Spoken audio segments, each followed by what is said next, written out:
陪前男友回老家，竟然遇到了前男友的初恋。转眼间到了中元节，水斗的父亲也按照惯例带新的家人回了乡下老家。老家的人都很热情，尤其是水斗的堂姐元香，只有堂弟竹珍看起来比较怕人。姐女便冲竹珍笑了一下，元香立刻像发现了什么一样，若有所思地看着姐女，然后告诉她，今天亲戚们要聚在河边开欢迎烤肉会，大家都要穿泳衣的。到了中午，一群人在河边 BBQ， 姐女跟着堂姐堂弟坐在河边吃烧烤，水斗就一个人在树下看书。元香跟姐女讲了一些水斗小时候的事情。水斗的妈妈在他很小的时候就去世了，这么多年，水斗父亲一个人带孩子也不容易，所以他们都非常欢迎且开心他能和姐女的妈妈组建家庭。这让姐女深深的意识到，叔叔的再婚是跨越了人生重要试炼的证明，他们绝对要好好保护这个家庭。这时，元香突然打断了他的沉思，抱住他盈盈一握的小腰开始尖叫，哎呀，这个腰也太好摸了吧！再一看姐女的泳衣也很可爱，问她这是谁帮她选的，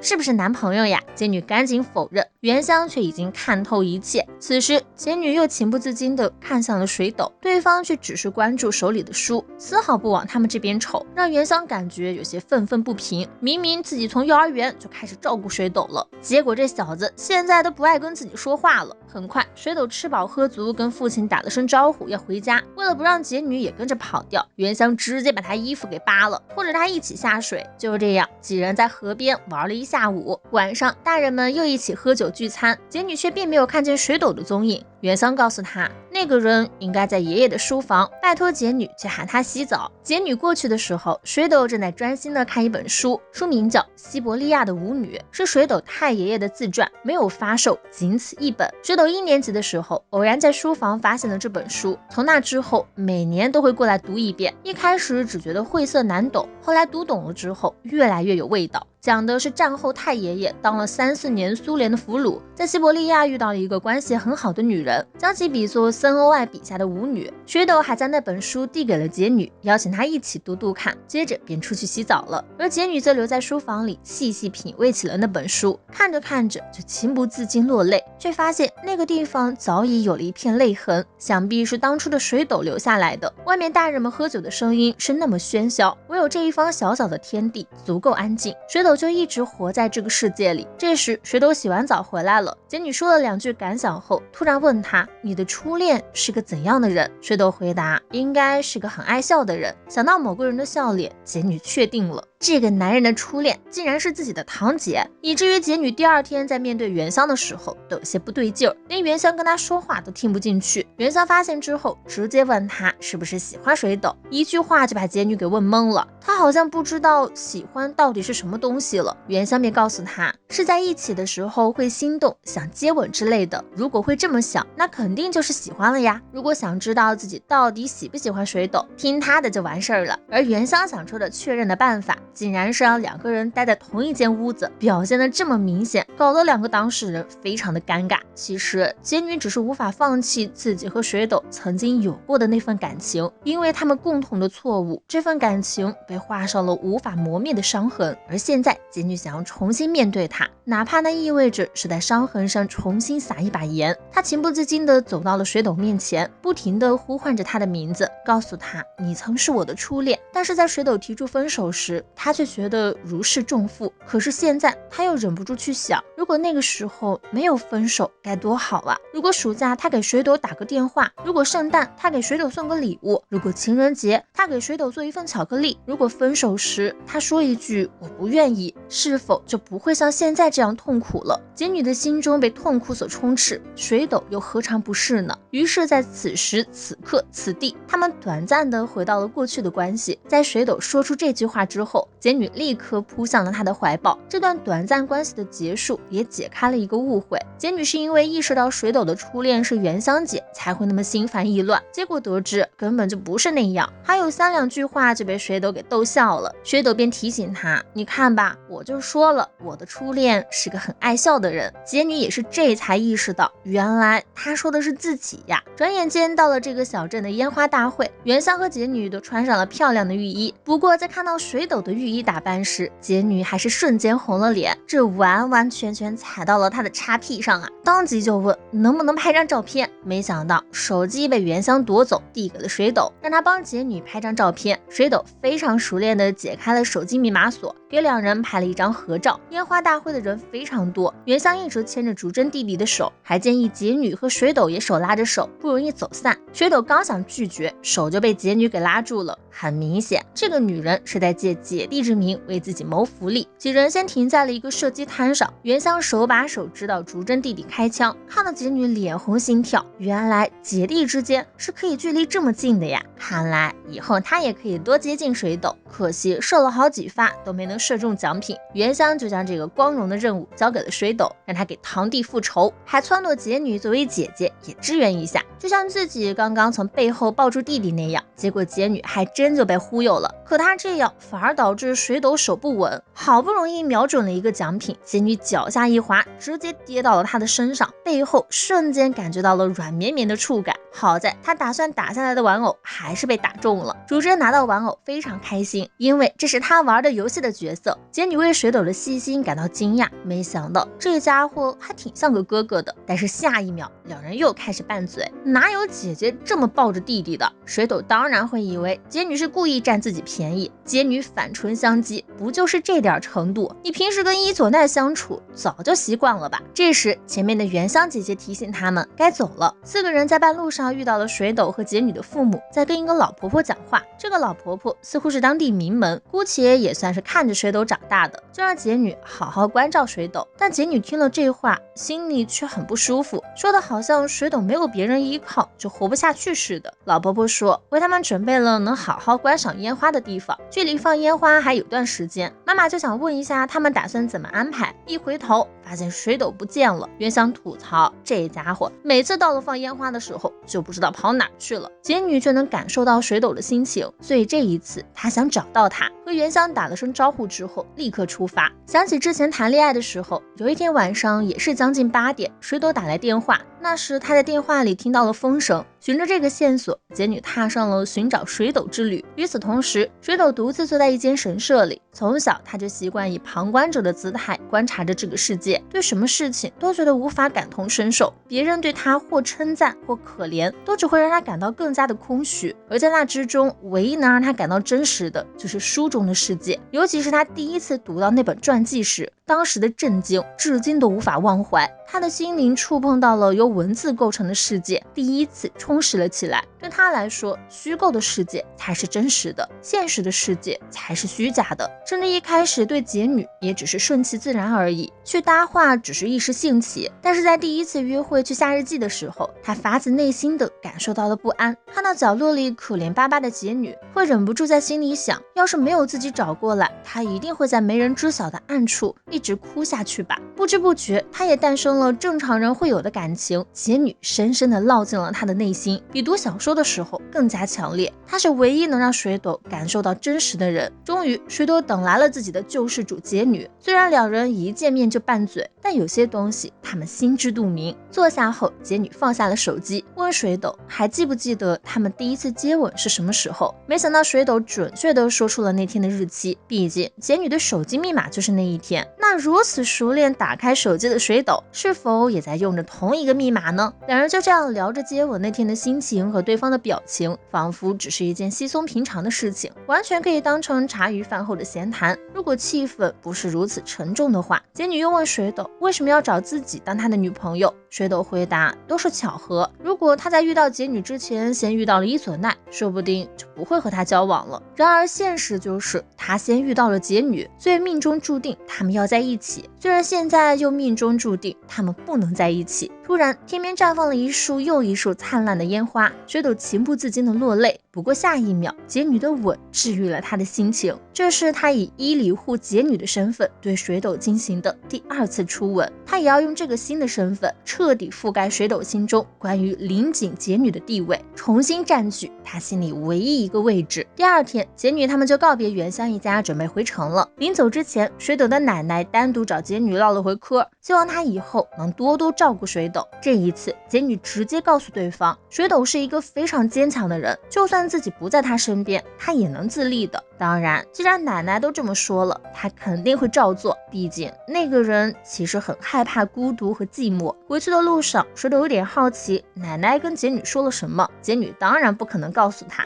但是没关系，反正他们作为继姐弟，还来日方长嘛。